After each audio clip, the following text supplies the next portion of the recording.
ख़वातीन हज़रात अस्सलाम वालेकुम, मैं हूं मंजूर खां और आप देख रहे हैं live phone in program hello DD.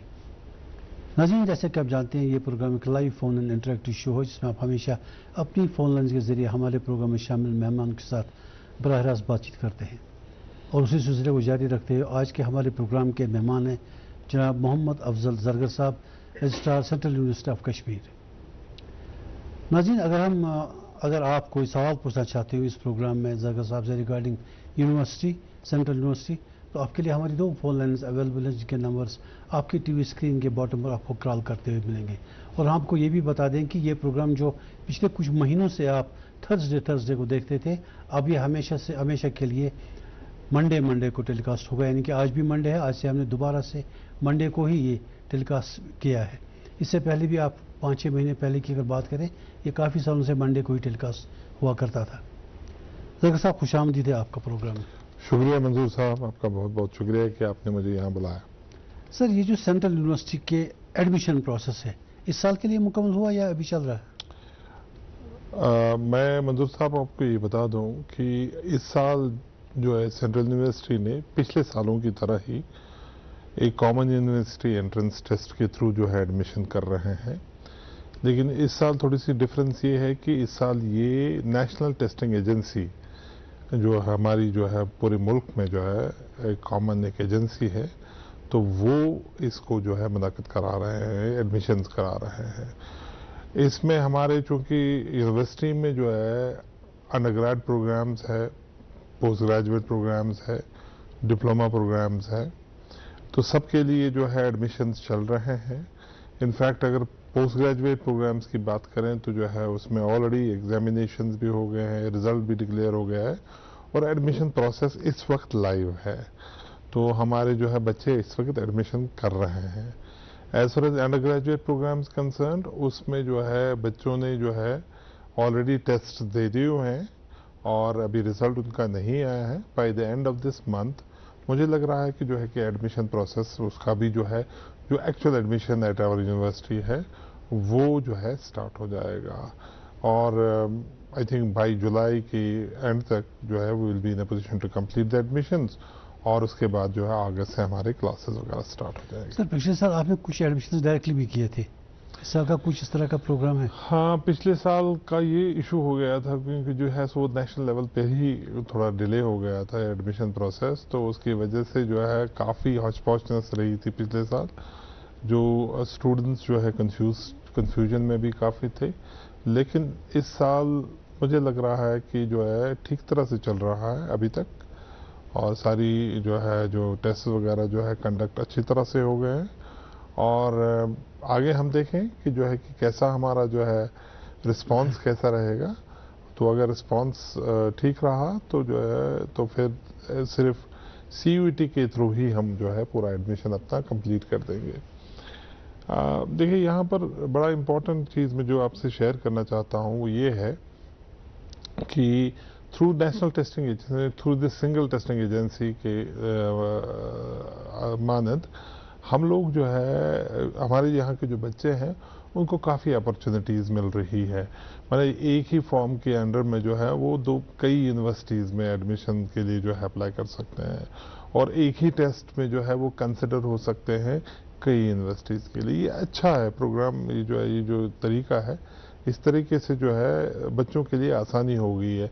मानिए एक सिंगल विंडो सिस्टम सा हो गया है कि वो एक एग्जामिनेशन दे रहे हैं, सिर्फ एक टेस्ट दे रहे हैं, उस टेस्ट में जो है वो कई यूनिवर्सिटीज़ के लिए जो है क्वालिफाई करते हैं। तो हमारे बच्चे भी बढ़ चढ़ कर इसमें हिस्सा ले रहे हैं।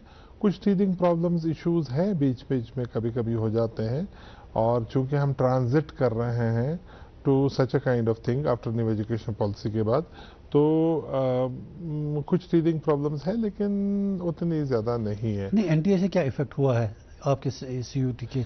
नहीं, NTA ही हमारे CUET को जो है कंडक्ट कर रही है।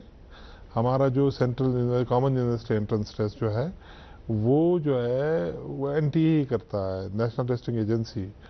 आजकल कुछ नेशनल टेस्टिंग एजेंसी कुछ जो है इसमें कंट्रोवर्सीज में भी चल रहा है, लेकिन जो है हमारे यहाँ जो है जो CUET का प्रोग्राम जो है वो ठीक तरह से जो है कंडक्ट हो गया।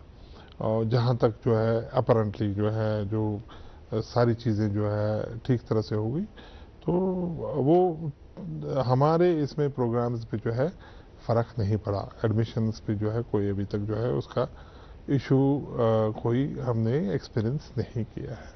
सर आजकल नेशनल लेवल पे एक बड़ा ज़बरदस्त इशू चल रहा है अभी पिछले कुछ दिनों से, नीट पेपर लीक। जी जी, आपकी राय जानना चाहूँगा इस सिलसिले में। देखिए जैसे बिग नेशनल इशू। बिल्कुल एक बड़ा इशू बन गया है कि जो है, और गवर्नमेंट भी जो है बहुत रिएक्ट कर रही है इस पे, और इन्वेस्टिगेशंस आई थिंक हो रहे हैं, इवन कोर्ट्स में भी जो है चल रहे हैं। और मैं जिस तरह से मुल्क के तमाम बाशिंदे जो है इस पे नाला है, नाराज़ है, और कोशिश है कि जो है कि किस तरह से जो है क्यों ऐसा हुआ है, कहाँ पे चूक हो गई है। और उसी तरह से मेरा भी मानना ये है कि जो है कि वी हैव टू आइडेंटिफाई कि कहाँ पे लूप होल्स हो गए हैं। अगर सिस्टम में कहीं पे लूप होल तो वो हमने उनको बंद करना है, क्योंकि अच्छी खासी तादाद जो है करीबन 25 lakh as I have government है, करीबन 25 लाख एप्लीकेंट्स थे और एस्पायरेंट्स थे, और इससे थोड़ी सी बदगुमानी हो जाती है। और मुझे लग रहा है कि जो है गवर्नमेंट इज रिएक्टिंग, और गवर्नमेंट जो है इस पे काम कर रही है। वेरी सून इसका कोई ना कोई जो है खातिर खा नतीजा हमारे बच्चों के लिए निकल जाएगा। वगैरह भी हुए इस सिलसिले में, खातिर खा नतीजा मुझे लग रहा है, क्योंकि जो एक्शन में है गवर्नमेंट, और कई एक्शंस उन्होंने ले भी लिए, और उसमें जो है जो बड़े बड़े कदम हैं, जो जैसे एनटी की जो है, जैसे जो जो उसके सुप्रीमो थे, जो मतलब जो उसके जो चेयरमैन थे, उसको चेंज किया गया है रिपोर्टेडली। तो जो है इस तरह की जो है चीज़ें जो है, क्योंकि अल्टीमेटली जो है बच्चों के लिए बड़ा इम्पोर्टेंट है हमें कि जो है वो भी बेचारे जो है फील कर रहे हैं जो मेरिटोरियस स्टूडेंट्स होते हैं, और जनरली मेरिटोरियस स्टूडेंट्स के लिए जो है। लेकिन देखते हैं कि क्या होगा, हम भी जस्ट वेट कर रहे हैं, हम देख रहे हैं एज ए कॉमन सिटीजन के हिसाब से, और इंशाल्लाह जो है हल निकल आएगा। और इस तरह की चीज़ें जो है जो हमारी सोसाइटी में नहीं होनी चाहिए, बिल्कुल नहीं। लेकिन जो है बिल्कुल भी फुल प्रूफ नहीं होते हैं चीज़ें, और देखते हैं जो है जी। और बच्चों के साथ सहानुभूति है तो जो है विल सी। कॉलर जुड़े हैं हमारे साथ। हेलो हेलो जी जी, अस्सलाम वालेकुम। वालेकुम सलाम। अपना तारुफ दीजिए, कौन साहब? मैं इदरीस अहमद वानी बानीपुरा से। जी इदरीस साहब बोलिए। मैं प्रोफेसर अब्दुल साहब का खुशामदीद कर रहा हूँ, अस्सलाम वालेकुम कहता हूँ उनको। वालेकुम अस्सलाम, शुक्रिया बहुत बहुत। सर आपने कुछ समय पहले एक इंट्रोड्यूस किया था कि credit based system whereby the student can take some credit from other partner universities to gain international exposure.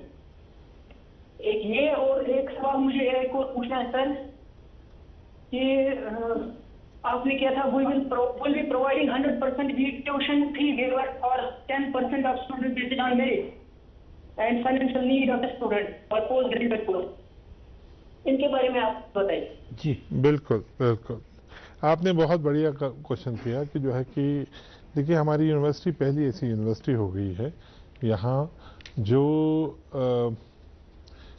फी जो ले रही है वो क्रेडिट बेसिस पे ले रही है, यानी कि जो है जो बच्चे जो है हमने क्रेडिट्स को, एक क्रेडिट को जो है फी रखा हुआ है। इट डिपेंड्स अपॉन कि जो है कि बच्चे कितने क्रेडिट्स ले लेगा, अकॉर्डिंगली उसका फी तय होगा। इससे क्या हो गया कि जो है कि बच्चे जो हमारे इससे पहले जो एक जनरल फीस भरते थे, तो उसके बाद वो जो है उनको अगर कोई ऑप्शन होता था कि जो है कि they had to opt for से स्वयं कोर्सेज के लिए उनको ऑप्ट करना पड़ता था, उसके लिए अलग उनको जो है फी भरना पड़ता था कई कई जगह पे। इसको प्रमोट करने के लिए जो है क्या हुआ कि जो हमारे यूनिवर्सिटी में जो वाइस चांसलर साहब ने जो है एक स्कीम निकाल दी कि जो है कि हम क्रेडिट लिंक्ड रखेंगे अपना फीस, जो जितने बच्चे क्रेडिट ले रहे हैं उतने ही का वो फीस भर दे, और जो वो क्रेडिट्स बाकी और इंस्टीट्यूशन से ला रहे हैं तो उसके लिए उनको जो है हमारी यूनिवर्सिटी में फीस भरने की कोई ज़रूरत नहीं है। देखिए उससे क्या हो गया, उससे एक चीज़ ऐसा हो जाएगा जो हम इस साल इम्प्लीमेंट कर रहे हैं, उससे प्रमोशन हो जाएगा कि बच्चे जो है और इंस्टीट्यूशन से जो है क्रेडिट्स लाएंगे, यानी पढ़ाई जो है उनकी सिर्फ हमारी यूनिवर्सिटी में नहीं होगी, और इंस्टीट्यूशंस भी इसके साथ जुड़ जाएंगे। जैसे स्वयं प्लेटफॉर्म पे जो है जिस तरह से जो है हमारे स्वयं कोर्सेज है उसका काफ़ी ज़्यादा प्रमोशन हो रहा है और एम्फेसिस काफ़ी ज़्यादा है ऑनलाइन कोर्सेज के ऊपर कि आप इस तरह के ऑनलाइन कोर्सेज जो है आप जाके चूज कर सकते हैं अपनी इंटरेस्ट के हिसाब से और फिर उनका जो है क्रेडिट अपने हमारी यूनिवर्सिटी में आके जो है उनके क्रेडिट्स में चला जाएगा। आपको मैं यहाँ पे एक चीज़ बता दूं, जैसे उन्होंने सही फरमाया कि जो है कि हमारी यूनिवर्सिटी और भी यूनिवर्सिटीज़ ने ये किया है एकेडमिक बैंक ऑफ क्रेडिट्स, यानी ABC हम इसे कहते हैं। यानी जो आप क्रेडिट्स कहीं से भी लाएंगे वो आपके बैंक खाते में चले जाएंगे, एकेडमिक बैंक में चले जाएंगे और उसी से आपका जो है रिजल्ट तैयार हो जाएगा। यानी आपको अगर से 20 क्रेडिट्स लाने हैं उसके लिए एक स्कीम है आपको कैसे ये 20 क्रेडिट्स लाने हैं, लेकिन उसमें प्रोविजन ये है कि आप ये क्रेडिट्स कुछ इसमें से 40% के आसपास स्वयं से भी ला सकते हैं, स्वयं प्लेटफॉर्म से भी ला। मूक्स कोर्स जिसे हम कहते हैं मैसिव ऑनलाइन ओपन कोर्सेज, वो आप जो है स्वयं प्लेटफॉर्म पे अवेलेबल है, वहां से ले आ सकते हैं, वहां से पढ़ सकते हैं आप थ्रू ऑनलाइन मैकेनिज्म और वो आपके क्रेडिट्स में जाएंगे और आपको एक डिग्री मिल जाएगी। ये एक कदम जो है ये गेम चेंजर होगा, एक ट्रेंड सेटर होगा। दूसरा इन्होंने जो क्वेश्चन किया वो इन्होंने ये किया कि जो है कि हाँ हमने जो है फी वेवर्स दे दिए हुए हैं, उसके लिए एक बिल्कुल स्कीम बना दी हमने कि कितने बच्चों को हम जो है फी वेवर दे देंगे, उसके लिए हमने स्कीम निकाला हुआ और इस साल हम उसको इम्प्लीमेंट कर रहे हैं। नए बच्चों के लिए जो हम उसको इम्प्लीमेंट कर रहे हैं और हम भी चाहते ये हैं कि जो मेरिटोरियस स्टूडेंट्स हो या जो नीडी स्टूडेंट्स हो उनको हम फी वेवर्स दे दें। सर ये जो आजकल नई पॉलिसी है जिसपे आप इंटीग्रेटेड कोर्सेज वगैरह करा रहे हैं, पहले जो हमारा सिलसिला था जिसकी पैदावार आप भी हैं मैं भी हूँ कि ग्रेजुएशन के बाद one would go to PG courses, लेकिन अब आपने एक इंटीग्रेटेड सिस्टम शुरू किया है। क्या कोई ऐसा कोर्स है जिसमें ग्रेजुएशन से ही आगे एडमिशन होगा? देखिए एक चीज़ मैं बता दूं आपको, नई education policy of the future है। यानी इसका मतलब ये है, देखिए चेंज तो होना है हमें, अगर हम क्योंकि हमने जिस हिसाब से पढ़ा हुआ है और आज जो है जो नई एजुकेशन पॉलिसी में हमारे टारगेट सेट हुए हैं वो डिफरेंट है। जैसे हम पढ़ते थे, जैसे मैंने बायोटेक्नोलॉजी या बायोकेमिस्ट्री से पढ़ा हुआ है, तो मेरा फोकस बहुत ज्यादा होता था सब्जेक्ट ओरिएंटेशन। करेक्ट। कोई पॉलिटिकल साइंस पढ़ रहा है उसका पॉलिटिकल साइंस पे ही ज्यादा फोकस होता था। अच्छा हुआ यूं कि जो है कि नई एजुकेशन पॉलिसी ने जो है और चीजों के ऊपर जो है ध्यान देना शुरू कर दिया। जैसे फॉर एग्जांपल एक डायमेंशन ही चेंज हो गया, अब आपके पास मेजर कोर्सेज माइनर कोर्सेज है। मेजर तो वही होगा जो आपका सब्जेक्ट है जी। माइनर जो हो गया जो उसके एडजंक्ट में होगा, कोई और कोर्स है, डिफरेंट सा कोर्स है। जैसे फॉर एग्जांपल बायोटेक्नोलॉजी के साथ आप जूलॉजी पढ़ रहे हैं, बायोटेक्नोलॉजी के साथ आप केमिस्ट्री पढ़ रहे हैं, ये तो इसका अलाइड सब्जेक्ट है। इसके अलावा जो एक ड्रामेटिक जो इंक्लूजन है वो ये है कि मुझे इंटरेस्ट थी कि मेरे ज़माने में, मैं अपनी बात कर रहा हूँ, कि मैं लॉ से कुछ कोर्सेज ले लूँ, लेकिन मेरे पास कोई प्रोविजन था ही नहीं। या कई बच्चों को जो है अकाउंट्स की तरफ ध्यान होता है, कई बच्चों को जो है सोशल वर्क की तरफ ध्यान ज़्यादा इंटरेक्शन, ज़्यादा ना इंक्लिनेशन होता है, तो लेकिन जो है उनके पास कोई प्रोविजन ही नहीं था। आज जो है हमारे यहाँ मल्टी डिसिप्लिनरी कोर्स, बच्चा जो है जो कोर सब्जेक्ट्स के अलावा मल्टी डिसिप्लिनरी कोर्स में भी चला जाएगा। हमारे यहाँ इसका इम्पैक्ट ये हो गया कि जो एक डॉक्टर है, जैसे फॉर एग्जांपल कोई डॉक्टरी पढ़ रहा है, उसको और सब्जेक्ट्स के बारे में भी इंफॉर्मेशन मिल रही है। कोई इंजीनियरिंग कर रहा है, उसको और सब्जेक्ट्स के बारे में भी इंफॉर्मेशन मिल रही है। यानी मैं आपको बता दूं हम क्या कर रहे हैं, ये नई एजुकेशन पॉलिसी में हम एक बच्चे की होलिस्टिक डेवलपमेंट कर रहे हैं। हम इसकी सिर्फ कोर एरियाज पे ही खाली फोकस नहीं कर रहे हैं, we are focusing on making him creative, thoughtful. Sir call ले लें प्लीज। हेलो हेलो, आदाब। जी जी भट्ट साहब। हाँ मैं हूँ मंसूर जी। आदाब जनाब। हाँ मैं इनको सुन नहीं रहा हूँ क्योंकि यहाँ लाइट नहीं है। अब मैं देख रहा हूँ कि आज सेंट्रल यूनिवर्सिटी के ये रजिस्ट्रार साहब बैठी, जी जी, तो मैं ये कहना चाहता हूँ कि it is one plus change जो हो policy revolution now the new policy जो एकेडमिक हमारे वक्त कंप्लीटली चेंज। हाँ, नया मैंने सुना है government is trying to introduce the new technology especially the AI. AI is revolutionized everything. AI technical है तो the students should go for it maximum. और गए मैंने देखे कश्मीरी लड़के Gujarat they are going for it.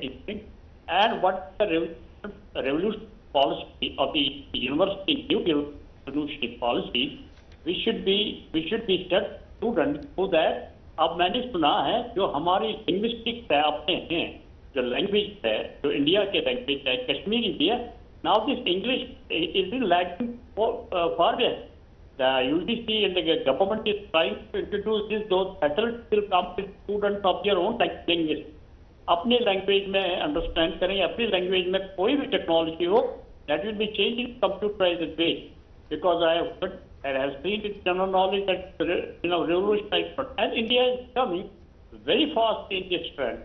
It is being treated. So मेरे ख्याल में जो nano technology and it should be introduced to the students and they should be told that they should go and buy for that. So this is a very trend. It has very good future. It is very good futuristic. Because now new generation it should be and what is the new education policy that can be done by the registrar sir himself. So that students should learn it and go for it. Thank you. बहुत शुक्रिया। शुक्रिया। इन्होंने बड़ा अच्छा जो है एक आवाज इनकी ब्रोकन आ रही थी, आवाज अच्छी तरह से नहीं आ रही थी लेकिन फिर भी मैं थोड़ा बहुत इनका समझ लिया। जी जी जी। इन्होंने जो है जो इसी तरह फोकस कर रहे हैं कि नई एजुकेशन पॉलिसी में जो है फोकस होना चाहिए आज के नए जो सब्जेक्ट है जैसे आर्टिफिशियल इंटेलिजेंस, ये तो टेक्नोलॉजी ऑफ द फ्यूचर है। क्या हम अपने बच्चों को जो है इसकी तरफ राग़िब कर रहे हैं? बिल्कुल इन्होंने सही कहा कि ये फ्यूचर टेक्नोलॉजी है और हमें बच्चों को जो है इसकी तरफ राग़िब करना चाहिए और हमें क्रिएट करने हैं एवेन्यूज़ ताकि हम अपने बच्चों को जो है इस तरह की जो है स्टडीज़ दे दें। दूसरा इन्होंने जो कहा कि मदर टंग में जो कम्युनिकेशंस हो, मदर टंग में आसानी होती है अंडरस्टैंडिंग की, उसमें भी न्यू एजुकेशन पॉलिसी ने ये कहा कि जो है कि 5वीं जमात तक जो है आपको मदर टंग में ही सीखना है, जो आपके बेसिक कंसेप्ट जो है वो डेवलप हो जाएंगे आपकी मदर टंग में ही। और इस तरह से जो है उन्होंने और भी कहा कि आर्टिफिशियल इंटेलिजेंस से तो दुनिया ही चेंज हो रही है। करेक्ट है ना, आजकल हम देख रहे हैं कि जो हमने सोचा भी नहीं था हम प्रेडिक्ट कर रहे हैं 1 साल बाद क्या हो जाएगा, 2 साल बाद क्या हो जाए, प्रेडिक्शन इस तरह से जो आर्टिफिशियल इंटेलिजेंस प्रेडिक्ट कर रहे हैं, या जो है मॉडल्स ऐसे क्रिएट हो जाते हैं जो बिल्कुल जो है नेचुरल सेटअप पे जो है जा रहे हैं, नेचुरल जो है जो होने वाला होता है। देखिए मतलब जो है प्रेडिक्शंस हो रही है वजह इस तरह की जो है। देखिए यही तो मैं इसी की तरफ कह रहा था कि जो है मल्टीडिसिप्लिनरी सिस्टम, जब मैं इसी की तरफ जा रहा था कि नई एजुकेशन पॉलिसी जो हमारे सब वक्त में नहीं था, नई एजुकेशन पॉलिसी में कंसेप्ट्स हैं कि भाई कोर के अलावा आपके पास माइनर है, आपके पास माइनर सब्जेक्ट्स यानी अलाइड सब्जेक्ट्स है, आपके पास मल्टी डिसिप्लिनरी सब्जेक्ट्स है, आपको स्किल सब्जेक्ट्स कुछ सिखाने हैं बच्चों को ताकि जो है आप बच्चों को जो है ये स्किल सेट दे दें। मतलब देखिए एक चीज मैं बता दूं आपको जो है कि अगर हमने भारत को विकसित बनाना है तो उसके लिए बड़ा इंपॉर्टेंट है कि हमने अपने यूथ को विकसित बनाना है। और यूथ को कौन विकसित बनाएगा? इंस्टीट्यूशंस ऑफ हायर लर्निंग, जो हमारे कॉलेजेस है, यूनिवर्सिटीज है, वही यूथ को जो है विकसित बना सकते हैं। वही यूथ को जो है ट्रेन इस तरह से करना है उनको कि जो they will contribute to the Viksit Bharat campaign. जो हमारे prime minister, honourable prime minister साहब ने जो है हमारे पास एक टारगेट रखा हुआ है 2047 का विकसित भारत का, वो इंस्टीट्यूशंस की इन्वॉल्वमेंट के बगैर नहीं हो सकता। Because institutions of higher learning जैसे मैंने कहा आपको कि जो है जो हमारी कॉलेजेस है या यूनिवर्सिटीज है उनको जो है चेंज करने हैं। They have to change the mindsets of the people also, so that जो है we ultimately are contributing to make our India, to make our country विकसित। अच्छा, इस तरह से जो मैंने जब आपको कहा स्किल सेट्स के बारे में, स्किल सेट्स भी जो है हमने न्यू एजुकेशन पॉलिसी के तहत हमको इनकलकेट करने हैं अपने स्टूडेंट्स में। दो और चीजों की तरफ मैं आपको ध्यान देना चाहता हूं। एक तो ये कि जो है कि बिसाइड्स दिस आपके पास जो है जो वैल्यू बेस्ड एजुकेशन है, जिसकी तरफ हम ज्यादा ध्यान नहीं देते थे when you and me were the students, value based education, जैसे आपको एनवायरनमेंट के बारे में कोई इंफॉर्मेशन ही नहीं मिलता था, आज आपको जो है इंफॉर्मेशन देनी है, आपको अपने राइट्स के बारे में, कॉन्स्टिट्यूशन के बारे में, अपने बच्चों को पढ़ाना है आपको, भाई आपके क्या मॉरल राइट्स है, आपके क्या राइट्स हैं, आपकी रिस्पॉन्सिबिलिटीज क्या है, ड्यूटीज क्या है, आपको जो है क्या क्या कॉन्स्टिट्यूशन में क्या क्या प्रावधान है, उसके बारे में भी आपको इंफॉर्मेशन देनी है। तो ये value based education is different, ये तो हमारे और आपके जमाने में नहीं था। ट्रू। एक और चीज जो था कि वो हमारी जैसे मॉडर्न इंडियन लैंग्वेजेस है MILs, हमें अपने लैंग्वेजेस अपने पास्ट के बारे में पता ही नहीं होता था।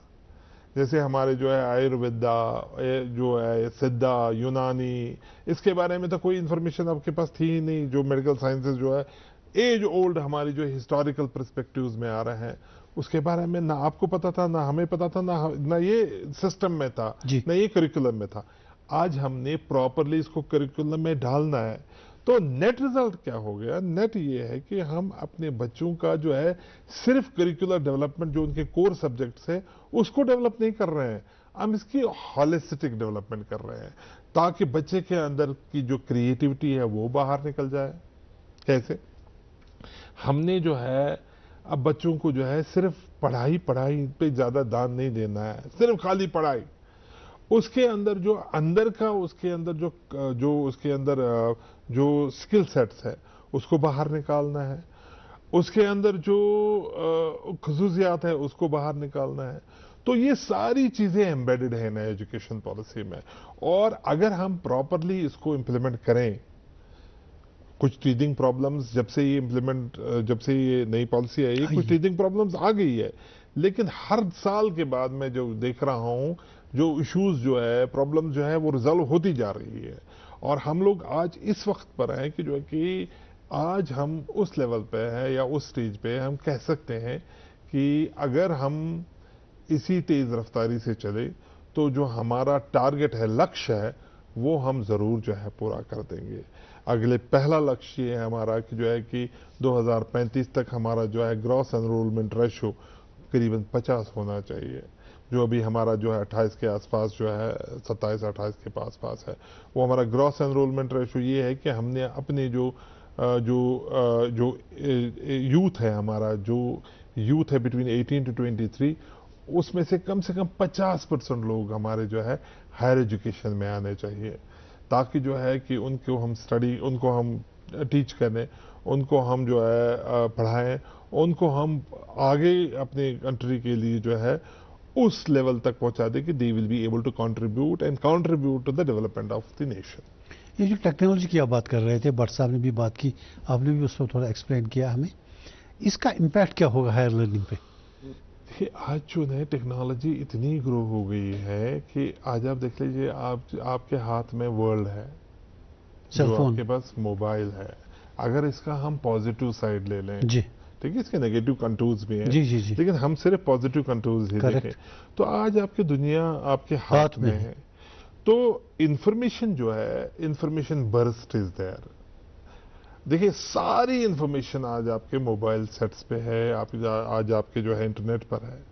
तो फिर टीचर का क्या रोल बन जाता है? अगर आपके पास इंफॉर्मेशन आपके हाथ में है तो फिर टीचर की क्या जरूरत है? इंफॉर्मेशन नहीं सर, इंफॉर्मेशन ओवरफ्लो। लेकिन इंफॉर्मेशन को, कौन सी इंफॉर्मेशन हमारे लिए इंपॉर्टेंट है, ट्रैजेक्टरी जो देना है वो टीचर का काम है कि आपको उसको रोड मैप देना है बच्चे को। तो इंफॉर्मेशन के हिसाब से जो है, टेक्नोलॉजी के हिसाब से हमें कोई दिक्कत नहीं है, सिर्फ हमें टीचर्स को जो है टेक सेवी बनाना है। और जो हमारे टीचर्स अब तो काफी टेक सेवी हैं, अब तो सारे यूज कर रहे हैं सारे टेक्नोलॉजिकल गैजेट्स, और मुझे ये लग रहा है कि टेक्नोलॉजी के बगैर हम सोच भी नहीं सकते हैं आजकल कि जो है कि हम कोई ग्रोथ करें या हमारी कोई डेवलपमेंट हो। सर, गेट और नेट के बारे में जानना चाहेंगे, ये कितना इंपॉर्टेंट है? बहुत इंपॉर्टेंट है। गेट जो है graduate aptitude test for engineering है, और ये बड़ा इंपॉर्टेंट है। और जितने भी कई ऐसे इंस्टीट्यूशंस है जहां एडमिशन होता है पोस्ट ग्रेजुएशन प्रोग्राम्स के लिए, particularly in the engineering sector या टेक्नोलॉजी सेक्टर में, उसके लिए गेट का जो है होना ज़रूरी है। गेट के बेसिस पे ही उसमें जो उन्होंने आपने जो है मेरिट हासिल किया हुआ उसके हिसाब से होता है। नेट में जो है जैसे जो है फेलोशिप्स मिलती है, जो गवर्नमेंट ऑफ इंडिया की जो फेलोशिप प्रोग्राम्स होते हैं वो नेट के हिसाब से आती है। वो नेट जो नेशनल एलिजिबिलिटी टेस्ट जो होते हैं वो उस पर आता है। या आपकी जो है जो आपकी जो अपॉइंटमेंट्स है वो भी अपॉइंटमेंट्स एज असिस्टेंट प्रोफेसर्स, उसमें भी नेट जो है होना ज़रूरी होता है। तो ये बड़ा इंपॉर्टेंट है, both NET as well as GATE as well as the other जो कॉम्पिटिटिव एग्जामिनेशंस है वो बड़े इंपॉर्टेंट है। और दो चीज़ें इससे हो जाती है कि एक तो जो है ये एक अपॉर्चुनिटी हमारे स्टूडेंट्स को मिलती है कि जैसे कुछ को फेलोशिप मिल गई तो फेलोशिप के से वो अच्छा रिसर्च कर सकता है, और अगर अपॉर्चुनिटी मिली तो जो है वो जॉब्स में जो है आ सकता है, उसको नेट करना ज़रूरी है। और ये चीज़ें जो है हमारे बच्चों को तो इसके बारे में काफ़ी लिमिट है। पहले तो काफ़ी कम लोग हमारे, जहाँ तक स्टेट की मैं बात करूँ, हमारे काफ़ी कम लोग जो है इस नेशनल लेवल टेस्ट को क्वालिफाई कर रहे थे, लेकिन आज तो बहुत ज़्यादा लोग जो है हमें जो है क्वालिफाई कर रहे हैं। सारे जो है फेलोशिप के लिए भी क्वालिफाई कर रहे हैं, जिसको हम JRF कहते हैं, जूनियर रिसर्च फेलोशिप, या नेट जो है एलिजिबिलिटी टेस्ट क्वालिफाई कर रहे हैं। तो अच्छी खासी तादाद हमारे स्टूडेंट्स जो है, ये जो हमारे कश्मीरी भाई, जो हमारे कश्मीरी बच्चे हैं, वो जो है वो इसको क्वालिफाई कर रहे हैं। एक अच्छी नहज है। और मैं आपको बता दूं कि जो हमारे यहाँ जो लोकल टैलेंट जो बहुत है, टैलेंट की कमी नहीं है। सिर्फ इससे पहले भी शायद मैंने कई बार आपसे इसका जिक्र भी किया, हमें सिर्फ अपॉर्चुनिटीज़ की ज़रूरत है।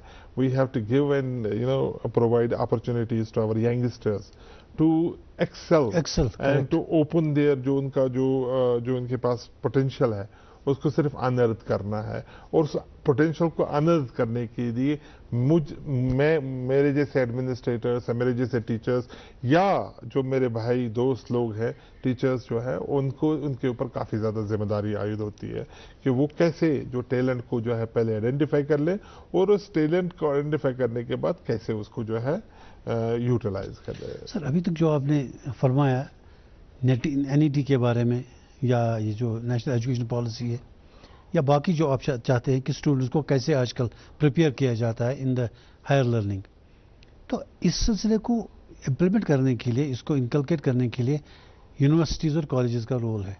अब इंटर यूनिवर्सिटी कोऑर्डिनेशन इस सिलसिले में आपकी है जो ये सब इम्प्लीमेंट करती है, कैसी कोऑर्डिनेशन है? बहुत अच्छा क्वेश्चन बता दिया आपने। देखिए, इम्पॉर्टेंट चीज़ जो है वो एक हमें पूरे हिंदुस्तान में जो एजुकेशन सिस्टम है उसको एक यूनिट की तरह काम करना है। इसका मतलब ये है कि एक जो है हमारी इंस्टीट्यूशंस सब कुछ नहीं कर सकते हैं, हमें कोलैबोरेशन से ही काम लेना है। जैसे मैंने अभी आपको बता दिया कि हमारे बच्चे जो है अब ऑप्ट कर सकते हैं और यूनिवर्सिटी से जो है वो क्रेडिट ले सकते हैं, ठीक है ना, यानी क्रेडिट अर्न कर सकते हैं, यानी टीचिंग लर्निंग उनकी और डिपार्टमेंट्स और यूनिवर्सिटीज़ में हो जाएगी, अपने ही डिपार्टमेंट से जो है through online mode, offline mode, कैसे वो मैकेनिज्म करेंगे, लेकिन अर्न द क्रेडिट्स। हमारे जितने भी रिसर्च एवेन्यूज़ है या रिसर्च प्रॉब्लम्स है, देखिए हमारी आज जो बड़ा इम्पोर्टेंट जो है जिसकी तरफ नहज हमारी जो है बदल रही है वो ये है कि हमारे यहाँ कई सोशल प्रॉब्लम्स है, कई प्रॉब्लम्स ऐसी है जो सोसाइटी को जो है को इल कर रही है। तो इसको जो है जो सोसाइटियल प्रॉब्लम्स या हेल्थ प्रॉब्लम्स ऑफ वो सोसाइटी जो है, इसके लिए हमने जॉइंट कोलैबोरेटिव प्रोजेक्ट्स करने हैं। और ये पॉसिबल तभी है कि जब हमारे डिफरेंट ब्रेन्स जो हमारी डिफरेंट इंस्टीट्यूशंस में है वो कोलैबोरेट कर ले। और देखिए, आप किसी भी चीज को देख लीजिए, साइलोज में काम करना खत्म हो गया। जी। अब आप एक अलग से जो है, अब आप काम जो है एक अलग से नहीं कर सकते हैं कि भाई मैं पहले क्या हुआ करता था हमारे जमाने में, कोई अगर मैं किसी लैब में काम कर रहा हूं तो उस लैब में दूसरी लैब का बंदा काम कर ही नहीं सकता था। करेक्ट। इस वजह से क्योंकि जो है कि भाई मेरी लैब है, इक्विपमेंट्स है, गैजेटरीज है, वो मैं करने नहीं दूंगा। ये अब खत्म हो गया। अब जो है आपको जो है सिर्फ कोलैबोरेशन से ही जो है काम चला सकते हैं।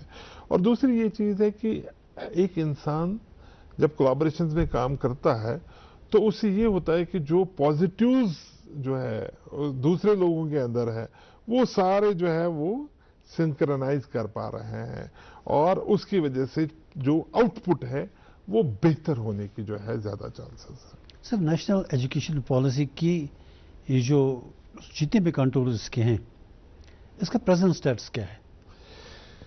देखिए, मैं आपको बता दूं मंजूर साहब, ऐसा है कि जो नेशनल एजुकेशन पॉलिसी का जो, जैसे मैंने आपको कहा कि इम्प्लीमेंटेशन 2020 में ये आ गई। पहले साल तो काफ़ी ज़्यादा जो है हमें पता ही नहीं था कि करना क्या है। 2021-22 में जो है इम्प्लीमेंट करना शुरू कर दिया।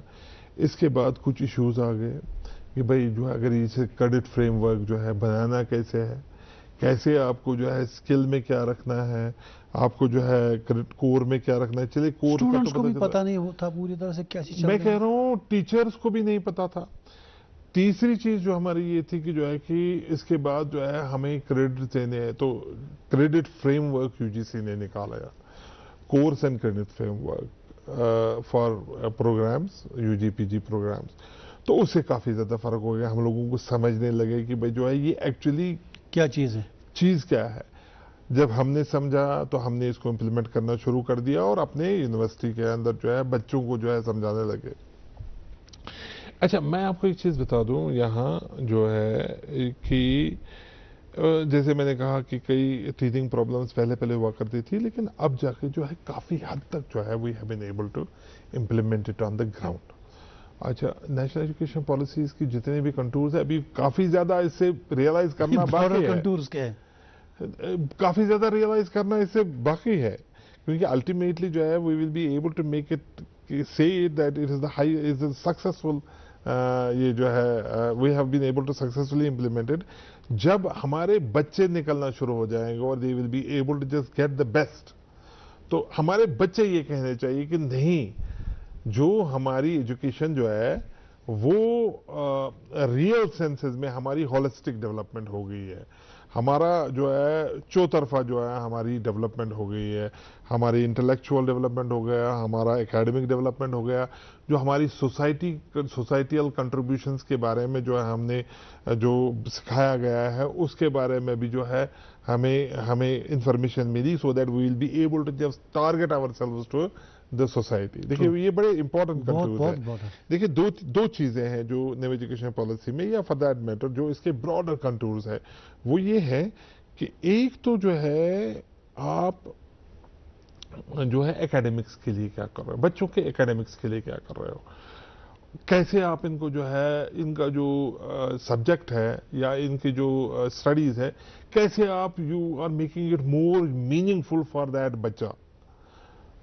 जब भी उसके लिए मीनिंगफुल हो जाएगी तभी उसकी वो काम आ जाएगी, क्योंकि वो बाहर जाके कल को उसको जॉब के लिए जाना ही है जी। लेकिन we have to make him self reliant.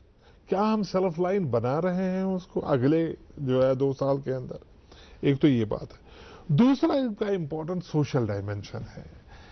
भाई ultimately we are all social animals, तो जो है क्या हमारी जो है एजुकेशन, क्या मेरी यूनिवर्सिटी इंस्टीट्यूशंस या कॉलेजेस में जो है क्या मेरे माइंड में एजुकेशन आ गया कि मुझे जो है सोसाइटी के बारे में पता चला कि मेरी ड्यूटीज रिस्पॉन्सिबिलिटीज क्या है टुवर्ड्स माई सोसाइटी। देखिए, एक बड़ा इंपॉर्टेंट एस्पेक्ट ये है कि अगर मेरे बच्चे को जो है ये समझ आ जाए कि मेरी क्या रिस्पॉन्सिबिलिटीज है, ड्यूटीज टुवर्ड्स सोसाइटी, ठीक है, तो ये एक गेम चेंजर होगा हमारी सोसाइटी के लिए। एक छोटी सी मैं मिसाल दे दूंगा।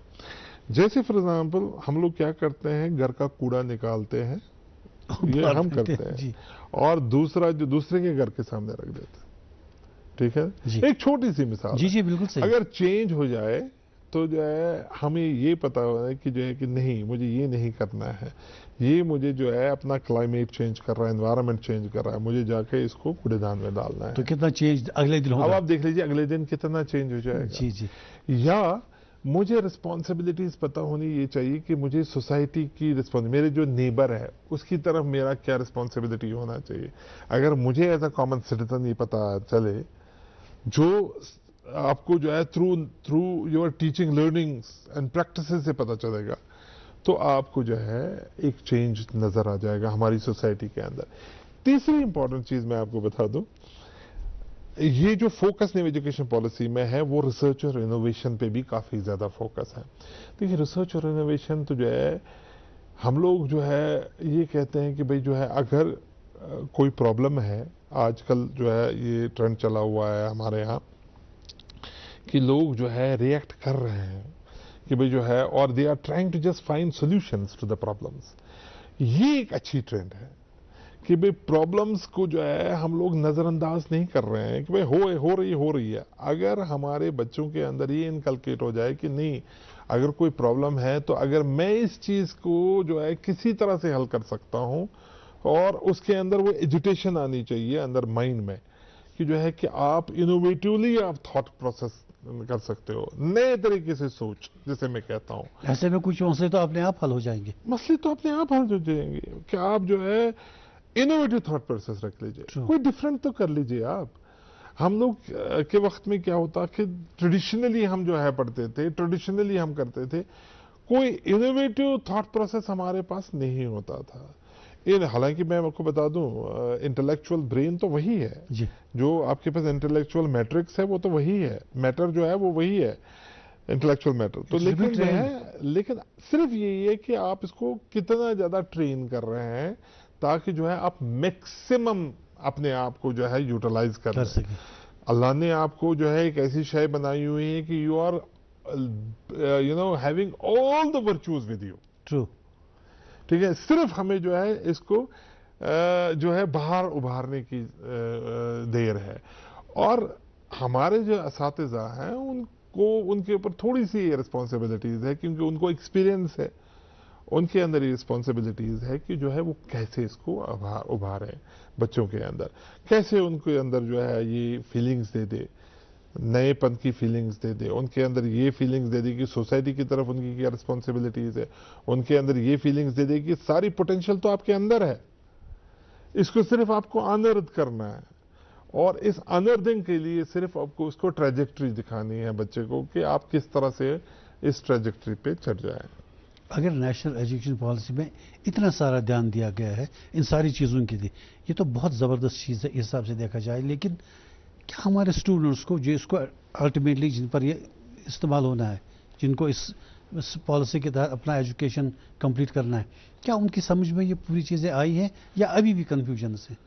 देखिए कन्फ्यूजन्स तो है अभी, नो डाउट अबाउट दैट। देखिए हमारे पास भी जो है इसको उतारने के लिए, सोसाइटी में उतारने के लिए हमने भी अपने आप के अंदर चेंजेस करने हैं। जैसे मैंने आपको कहा सबसे पहले इंपॉर्टेंट है करिकुलर डेवलपमेंट, यानी हमने जो चेंज अपने अंदर सिलेबस वगैरह जो था उसको हमने कैसे चेंज करना है ताकि हम जो है जो हमारा ट्रू ऑब्जेक्टिव्स हैं उसको हमने रियलाइज करने के लिए जो है अपने आप को गामजन करना है।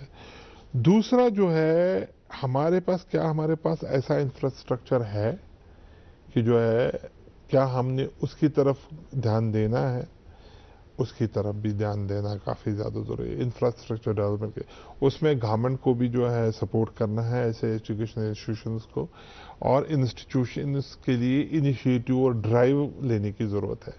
एक बड़ा इंपॉर्टेंट चीज़ ये है यहाँ पर कि जो है कि जो ट्रांजिशन चेंज कर सकता है वो ये है कि हमारे इन एकेडमिक इंस्टीट्यूशंस में जो लीडरशिप है वो बड़ी इंपॉर्टेंट है। देखिए अगर घर में आपके पास लीडर अच्छा है, आपके पास बड़ा जो आपके पास ग्रैंड पेरेंट्स या पेरेंट्स होते हैं, they actually if they are they are having the real potential, पूरा सारा घर जो है वो उसी में डाल देंगे, एक डिसिप्लिन में रह जाता है और you are able to realise the true जो आपके ऑब्जेक्टिव्स हैं। इसी तरह से इंस्टीट्यूशंस में भी जो एफिशिएंट लीडर, इफेक्टिव लीडरशिप की जरूरत है, और जहां जो है वो ट्रूली उनको जो है रियलाइज कर लें ऑन ग्राउंड इन चीजों को जो जिसकी तरफ मैं बता रहा हूं। देखिए थ्योरेटिकल या थ्योरीज या बुक्स में जो है या आपकी पॉलिसीज में जो है उसको आपको एक्चुअली ग्राउंड पे लाना है। ग्राउंड पे लाने के लिए आपको एक इफेक्टिव लीडर की जरूरत है। और जो हमारे ऐसे इंस्टीट्यूशंस हैं कॉलेजेस में जैसे प्रिंसिपल साहिबान हैं या जो है जो हमारे जो वाइस चांसलर साहिबान हैं या एडमिनिस्ट्रेटर्स हैं, जैसे रजिस्ट्रार्स हैं, डीन एकेडमिक अफेयर्स हैं इंस्टीट्यूशंस के, उन या डीन रिसर्च है, उनको सबको जो है इसमें काफ़ी ज़्यादा मेहनत करनी पड़ेगी ताकि जो है हमारे बच्चों को फ़ायदा मिल जाए। और आई मीन्स नो वर्ड्स कि जो है कि पिछले कई सालों से ही, 1-2 सालों से ही काफ़ी ज़्यादा इम्प्रूवमेंट हो गया है और मुझे लग रहा है अगले कुछ सालों में ही जो है we will be transiting to the new heights, हम नए हाइट्स पे चलेंगे और इंशाल्लाह ताला जो है जो इसके जो लूप होल्स है, माइनसेस है, उसको हम कवर करते अगर चले गए और उसको हम करेक्ट करते चले गए, आई डोंट थिंक जो है कि दूर है वो दिन दूर है जब हम जो ट्रू पोटेंशियल है इसका एजुकेशन, नई एजुकेशन पॉलिसी का, वो हमें देखने को मिलेगा, वो हमें देखने को मिल जाएगा। सर ये जो नई एजुकेशन पॉलिसी में डिजाइन योर ओन डिग्री का कॉन्सेप्ट है, has it gone through in the student community very well? Design your own degrees तो अभी जस्ट ये हमारे कश्मीर में जो है ज़्यादा इसका जो है इसके ऊपर एम्फेसिस है, पर्टिकुलरली जो हमारी स्टेट यूनिवर्सिटीज़ में है। अभी इस पे उतना ज़्यादा जो है काम कर रहे हैं लोग, कॉन्सेप्ट्स भी अच्छे हैं और पोटेंशियल काफ़ी ज़्यादा है, लेकिन अभी इसके इश्यूज़ जो है शायद हमारे बच्चों को अभी पूरी तरह से पता नहीं चल रहा है। कॉन्सेप्ट बहुत ही अच्छा है कि डिज़ाइन योर ओन, मतलब ये सारी यूनिवर्सिटीज इंप्लीमेंट कर रही हैं? स्टेट की यूनिवर्सिटीज़ है, हमारे सेंट्रल यूनिवर्सिटीज़ में अभी इम्प्लीमेंट नहीं हुआ है। वो हम लोग जो है कोशिशें कर रहे हैं कि किस तरह से हम design your own courses, design your own degrees, उस पर जो है फोकस करें। अभी हम जो है जो नई एजुकेशन, हमारे वाइस चांसलर साहब जो है बड़े एनर्जेटिक, इनोवेटिव हैं, डिफरेंटली सोचते हैं और जो है जो नई चीज़ जो होती है उसमें इनिशियली टीथिंग प्रॉब्लम्स होती है, लेकिन उन्होंने पूरी टीम को जो है अपने साथ चला रहे हैं, जिसकी वजह से जो है हम नए राहें ढूंढ रहे हैं और नई चीज़, जैसे मैंने आपको 1-2 चीज़ का ही उदाहरण दे दिया अभी जो है जब हम बात कर रहे थे, तो जो ये नई चीज़ें जो हो रही है शायद हम सबको जो है इसकी तरफ ध्यान देना है कि अगर हमने सिस्टम को चेंज करना है तो नई चीज़ें जो है को हमने प्रोत्साहन करना है, हमें नई चीज़ों को देखना है। देखिए उसमें भी जब हम एक्सपेरिमेंटेशन कर लें तो एक्सपेरिमेंटेशन में जो है आपके पास दृढ़ निष्ठा होनी चाहिए कि आप एक्सपेरिमेंटेशन कर रहे हैं, तो आपके पास जो है जब एक्सपेरिमेंट, उसमें फेलियर्स के भी चांसेस हैं और सक्सेस के भी चांसेस हैं, लेकिन हमें सक्सेस की ही तरफ ज़्यादा फोकस रखना चाहिए। लेकिन अगर कहीं फेलियर भी आ जाए तो उसके लिए भी प्रोविजन ये है कि एक बार फेलियर हो जाएगा कि you set the things right and you will be able to do the good.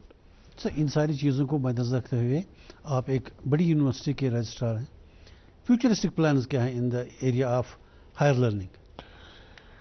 देखिए एक चीज़ मैं बता दूं आपको, जो हायर एजुकेशन इंस्टीट्यूशंस है उनका रोल, पहले तो हम सोचते थे कि जो है बस पढ़ाना है बच्चों को पढ़ाया, ये शायद रूल हमारा ख़त्म हो गया। आज जो है एजुकेशनल इंस्टीट्यूशंस में जो है रोल टोटली चेंज हो गया। आप सिर्फ टीचर ही नहीं हैं, आप मेंटर भी हैं, फ्रेंड भी हैं, आप एक जो है कलीग की सूरत में भी आप काम कर रहे हैं, क्योंकि बच्चे जो है बच्चों को अब काउंसलिंग भी करनी है, उनकी मेंटल एंड हेल्थ वेलबींग के लिए भी जो है टीचर को जो है सोचना है, और ये हमें प्रैक्टिकली देख रहे हैं हम। आज जो है हमारे जो है सिर्फ टीचर्स इन्वॉल्व नहीं है, कहाँ कि आपने इनको टीच कर दिया और पर्टिकुलर सब्जेक्ट टीच कर दिया, नहीं। आप आज तो जो है एक डिपार्टमेंट को, एक इंस्टीट्यूशन को ये देखना है कि भाई आपने उनको एक तो कोर के बारे में भी, सब्जेक्ट के बारे में बताना है और चीज़ों के बारे में बताना है। You act as a mentor and a guide to them, because उनको आप जो उनका जो फ्यूचर है उसके लिए आप उनके मेंटर बन रहे हैं। mentor-mentee relationship is one of the important things that the institutions of higher learning have to do. अच्छा, आप उनके काउंसलर्स भी है, क्यों कभी कभी उनको जो है डिप्रेशन के बाउट्स होते हैं, इश्यूज होते हैं, प्रॉब्लम्स होती है, उसके लिए कन्फ्रंट करने के लिए टीचर ही सामने आ जाता है। बिकॉज मैक्सिमम टाइम जो है एक बच्चा टीचर के साथ जो कॉन्शियस उसकी जो लाइफ होती है या कॉन्शियस पीरियड होता है वो टीचर के साथ ही होता है। जी। तो ये टीचर जो है उसका एक मेंटर भी बन रहा है, एक काउंसलर भी बन रहा है। इसके अलावा उसको जो है वो और चीजों में भी मदद कर रहा है। कोई छोटी सी प्रॉब्लम हो गई हो, बड़ी सी प्रॉब्लम हो, उसमें हेल्प कर रहा है। आपके जो है सब्जेक्ट के बारे में जो है, अब आप सिर्फ पढ़ाया आपने एक बार, क्लास में गए और निकल गए, ऐसा ही नहीं है। आपको जो है देखना ये है कि स्लो लर्नर्स मेरे क्लास में कौन से हैं, फास्ट लर्नर्स कौन से हैं। फास्ट लर्नर्स को तो मुझे ज्यादा स्ट्रेस नहीं है, लेकिन जो मेरे स्लो लर्नर्स हैं उनकी तरफ मुझे ज्यादा ध्यान देना है। तो एक टीचर के ऊपर जो है एक ड्रामेटिक रिस्पॉन्सिबिलिटीज आ गई है।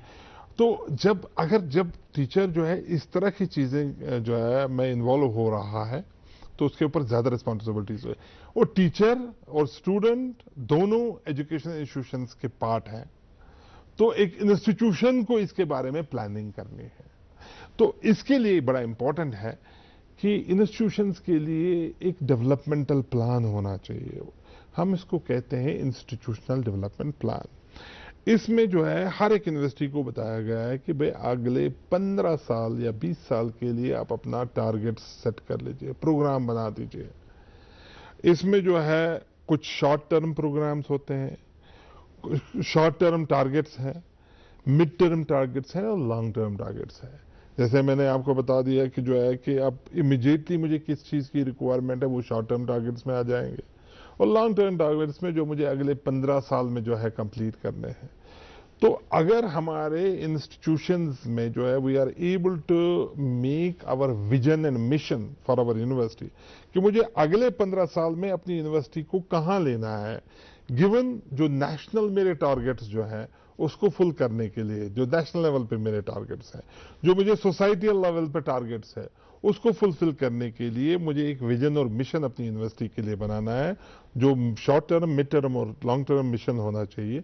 और मुझे जो उसके लिए इंस्टीट्यूशनल डेवलपमेंट प्लान बनाना है, और उसके लिए लीडरशिप जैसे मैंने बता दिया, और लीडरशिप के साथ जो टीम है उनको बैठना है, और they have to just fix up this, और सो दैट जो है we are able to contribute to the best for our fraternity और सोसाइटी। हम अपनी सोसाइटी के लिए जो है हमने बेस्ट देना है अपने बच्चे, ताकि जो है देखिए एक चीज मैं बता दूं सर आपको, इश्यूज हमारे पास काफी ज्यादा है। हमारे पास जो है बच्चा निकल के जो है स्टडी करके निकलता है, और उसके पास डिग्री होती है लेकिन जॉब नहीं मिल पाती है। तो हमारे पास एक टोटल डायमेंशन चेंज करना है। अगर डिग्री उसने ले ली, डिग्री के साथ साथ उसने स्किल ले लिया, तो वो बंद नहीं होगा, कुछ ना कुछ तो वो कर ही लेगा। जी। तो हमें सिर्फ गवर्नमेंट जॉब्स की तरफ नजर नहीं दे रखना है, हमें जो है कई ऐसे एंटरप्रेन्योरल जॉब्स है, ठीक है ना, कई ऐसे स्किल जॉब्स हैं जहां हमारा मैन पावर की कमी है जी, लेकिन हमें सिर्फ व्हाइट कॉलर जॉब्स ही के पीछे लगे रहते हैं। उस व्हाइट कॉलर जॉब के पीछे भी जो है लगने की एक सूरत यह है कि जो है कि ठीक है आपको जो है उसकी भी काफी ज्यादा जरूरत है, लेकिन हमने उसको दूसरे जॉब्स की तरफ भी जो है, जो दूसरे अपॉर्चुनिटीज है हमारे पास, उनकी तरफ भी ध्यान देना है। तो उसके लिए क्या इंपॉर्टेंट है, उसके लिए आपको अपने स्टूडेंट्स का, अपनी सोसाइटी का माइंडसेट चेंज करना है। तो ये इंस्टीट्यूशनल डेवलपमेंट प्लान में भी एक बड़ा इंपॉर्टेंट है कि हम कैसे अपने यूथ को, कैसे अपनी सोसाइटी को माइंड सेट उनका जो है चेंज करें, ताकि जो है देखिए आज हमारे पास सोशल जो नेटवर्क में जो है हम देखते हैं कि कितने जो है लोग जो है they are doing lots of good works जो सोसाइटी के लिए बड़ा इंपॉर्टेंट है, और they are doing lots of things जो उनके अपने जो है एंटरप्रेन्योर बिजनेसेस या एंटरप्रेन्योरल एवेन्यूज के लिए जो है उनको मदद कर रहे हैं। चीजें तो है, काफी ज्यादा काम करना है। सर कुछ देर पहले अपने विकसित भारत का जिक्र किया। जी जी सर। अब विकसित भारत का और हायर लर्निंग का आप कैसे समझते हैं कि इनका रिलेशन कैसे बिल्ड होगा? देखिए जनाब, मैंने जैसे आपको कहा कि जो है भारत अगले 24 साल में क्या होगा या अगले 23 साल में, तो ये अगले 23 साल में हम लोग टारगेट कर रहे हैं we will become the world's largest economy. True. ठीक है, तो उसके लिए आपको मल्टीफोल्ड हर लेवल पे आपको चेंज होना है, हर लेवल पे आपको कंट्रीब्यूट करना है। तो ह्यूमन रिसोर्स भी डेवलप होगा। आपके पास ह्यूमन रिसोर्स ही से तो इंपॉर्टेंट हो जाएगा, चेंज कैसे हो जाएगा जी। हर एक चीज के लिए ह्यूमन रिसोर्स की जरूरत है। ह्यूमन रिसोर्स ही माइंड है जी। जो आपका सारी चीजें चेंज कर सकते। जैसे आपको जो है स्पेस सेक्टर में जाना है, इंजीनियरिंग सेक्टर में जाना है, एग्रीकल्चरल सेक्टर में जाना है, तो उसके लिए क्या इंपॉर्टेंट है? उसके लिए आपको इंपॉर्टेंट है कि आपके पास वर्कमैन फोर्स होना चाहिए, आपके पास टेक्नोलॉजी होनी चाहिए। टेक्नोलॉजी कौन डेवलप करेगा? वो तो मैं वर्कमैन फोर्स ही करेगा। ठीक है, वर्कमैन फोर्स को कौन डेवलप करेगा? इंस्टीट्यूशंस ऑफ हायर लर्निंग, जो इंस्टीट्यूशंस यूनिवर्सिटीज है या institutions of higher learning skill universities है, या इस तरह से जो हमारी जो engineering and other professional institutions है, यही तो डेवलप करेंगे ना हमारे भारत के लिए। यूथ बेटर करती है, आर्टिफिशियल इंटेलिजेंस यहाँ काम नहीं करेगी। देखिए एक चीज मैं बता दूं आपको, आर्टिफिशियल इंटेलिजेंस को चलाने के लिए भी पीछे ब्रेन ही चाहिए ना। ह्यूमन को आप रिप्लेस नहीं कर सकते। करेक्ट। ह्यूमन ही ने आर्टिफिशियल इंटेलिजेंस बना दिया, क्रिएट किया, ह्यूमन ही ने रोबोटिक्स बना दिया, ह्यूमन ही इसको इंप्रूव कर रही है आगे से आगे। जितना आप जो है आगे जा रहे हैं, ह्यूमन ही तो जो है पीछे है। तो आपको जो भी आपको करना है उसके लिए एक रिसोर्स की जरूरत है, ह्यूमन रिसोर्स। ह्यूमन रिसोर्स को डेवलप करने के लिए इंस्टीट्यूशन जरूरी है। तो इसी वजह से मैं हमेशा ये कहता हूं कि भारत को विकसित अगर बनना है तो उसके लिए इंस्टीट्यूशंस को चेंज होना है। जो हमारे इंस्टीट्यूशंस ऑफ हायर लर्निंग है उनका ड्रामेटिक सेटअप चेंज होना चाहिए। यानी उनको जो है फोकस वही रहना चाहिए कि अगले 20 साल 25 साल में मुझे कैसे प्रोडक्ट कंट्री को देना है, so that they will be contributing to make our Bharat विकसित डेवलप्ड कंट्री। ठीक है ना? इस तरह से जो है विकसित भारत और इंस्टीट्यूशंस ऑफ हायर लर्निंग यानी कॉलेजेस और इंस्टीट्यूशंस को इनका डायरेक्ट तालमेल है, इनका डायरेक्ट रिलेशनशिप है, they are directly proportional to each other. Sir सारे कोर्सेज चाहे वो जैसे भी करें आप, यूनिवर्सिटीज जिस तरह से भी इम्पार्ट करें education, it finally trickles down to the job. आप अभी बात कर रही थी कि आप एंटरप्रेन्योरल एरिया में भी इनको कोशिश कर रहे हैं कि वो उस तरफ जाएं, स्किल की तरफ। तो आपको क्या लगता है कि स्टूडेंट्स का इसमें क्या रिस्पांस रहता है? मंजूर साहब, जैसे मैंने आपको कहा ना कि जो है आज के दिन में देखा जाए तो हम जो है सारे वाइट कॉलर जॉब्स की तरफ जा रहे हैं। मैं तो अगर बच्चा जो है मेरे पास स्किल बच्चा है, इसके पास इतनी अच्छी स्किल है, फिर भी वो क्लार्क की तरफ जा रहा है। जी ठीक है ना? करेक्ट। और इसके लिए जरूरी ये है कि हमारा, जैसे मैंने बार बार आपको कहा कि ये हमें माइंडसेट चेंज करना है। पेरेंट्स का माइंडसेट, पेरेंट्स का ही तो सबसे ज्यादा, पेरेंट्स का माइंडसेट चेंज करना है, हमारे जो है हमारे बच्चों का माइंडसेट चेंज करना है, हमारी सोसाइटी का माइंडसेट चेंज करना है। और मैं आपको बता दूं कि जो है कि चेंज हो रहा है, ऐसा नहीं है कि चेंज नहीं हो रहा है। देखिए टेक्नोलॉजी की वजह से, जैसे मैंने आपको बता दिया, अब हर इंफॉर्मेशन आपके मोबाइल में है। आप शाम को जब आप या दिन में जो है कभी आप जो है बोर हो जाते हैं, आप रील्स देखते हैं, तो आपको एक नई दुनिया मिल जाती है, नई चीजें मिल जाती है। तो ये क्या है? ये एक्चुअली आपको जो है टेक्नोलॉजी अप कीप रख रही, मतलब जो है अपबीट रख रही है विद द लेटेस्ट। ठीक है ना? तो इस तरह से जो है हम लोग थ्रू टेक्नोलॉजी ही देख रहे हैं कि कितने सारे लोग जो है उन व्यवसायों में जो है इन्वॉल्व हैं कि जहां मतलब जो है they are not dependent upon the government jobs. They in fact are job providers rather than job seekers. और कई ऐसे जो है हमने मिसालें देखी हुई है। डॉक्टर साहब हमारे पास टाइम भी कम हो रहा है। मैं जानना चाहूँगा कि यूनिवर्सिटीज़ या आपकी यूनिवर्सिटी हो या कोई भी यूनिवर्सिटी हो दुनिया की, वो सोसाइटी के तहत बहुत कंट्रीब्यूशन दे रहे हैं, बिकॉज उनके ही बच्चों को वो एक लर्नड ह्यूमन में तब्दील करते हैं, एक स्कॉलर में, एक जो इंटेलेक्चुअल हो एक्चुअली फ्यूचर का। आप क्या एक्सपेक्ट करते हैं सोसाइटी से? सोसाइटी को तो आप कंट्रीब्यूट करते हैं, what are your expectations from the society? देखिए मंजूर साहब, एक चीज़ मैं बता दूं आपको, ये हमारे जो इंस्टीट्यूशंस है they are only built, they are only made to contribute to the society. ठीक है, ठीक। अब हमारे जो है ये वी आर सर्विस प्रोवाइडर्स। ठीक है, हमें सोसाइटी से क्या चाहिए? हमें सोसाइटी से सपोर्ट चाहिए। जैसे सोसाइटी में जो है एक चीज़ ये है कि हम लोगों का भी जो है डायरेक्ट इंटरेक्शन होना चाहिए सोसाइटी के साथ। उसकी तरफ हर एक इंस्टीट्यूशन को फोकस करना है कि हम कैसे जितना ज़्यादा से ज़्यादा हम सोसाइटी की तरफ जो है इंटरेक्टिव रहना चाहिए। और हमें सोसाइटी से भी जो है इनपुट्स आने चाहिए।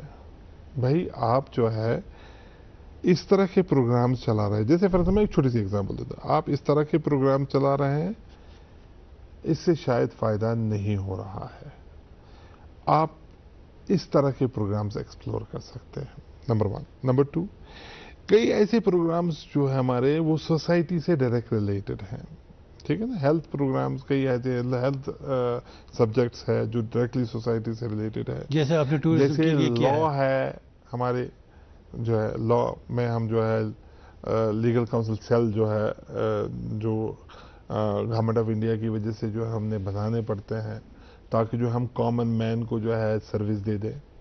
ठीक है, क्या इस तरह की चीज़ें जो है यूजफुल हो रही है सोसाइटी को, कम्युनिटी को? There has to be a feedback mechanism. तो वो हमारी इंस्टीट्यूशन की जिम्मेदारी है। तो हमारी सोसाइटी को भी आगे आना है और हमें हेल्प करना है इस बारे में कि जो है कि हमें भी regular even every now and then हमारे साथ जुड़ जाए। इंपॉर्टेंट ये है, सोसाइटी और इंस्टीट्यूशंस अलग अलग चीज़ नहीं है, वो जुड़ी हुई चीज़ है।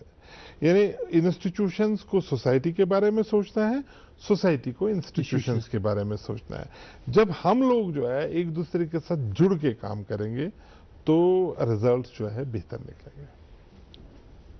आपके साथ बात करने का सिलसिला इतना खूबसूरत होता है कि आदमी को प्रोग्राम बंद करने का मूड ही नहीं बन पाता। शुक्रिया जनाब। सरकार साहब बहुत शुक्रिया, आप हमारे प्रोग्राम में तशरीफ लाए और इतनी बहुत ही कारआमद और बेहतरीन कलिमात आपने हमें नवाजा। उनसे बहुत शुक्रिया आपका। बहुत बहुत शुक्रिया आपका और दूरदर्शन का भी बहुत बहुत शुक्रिया कि उन्होंने मुझे यहाँ दावत दी। शुक्रिया बहुत बहुत। और नाज़रीन, इसके साथ ही हमारे आज के इस प्रोग्राम का वक्त ख़त्म होता है। इजाज़त दीजिए, खुदा हाफिज़।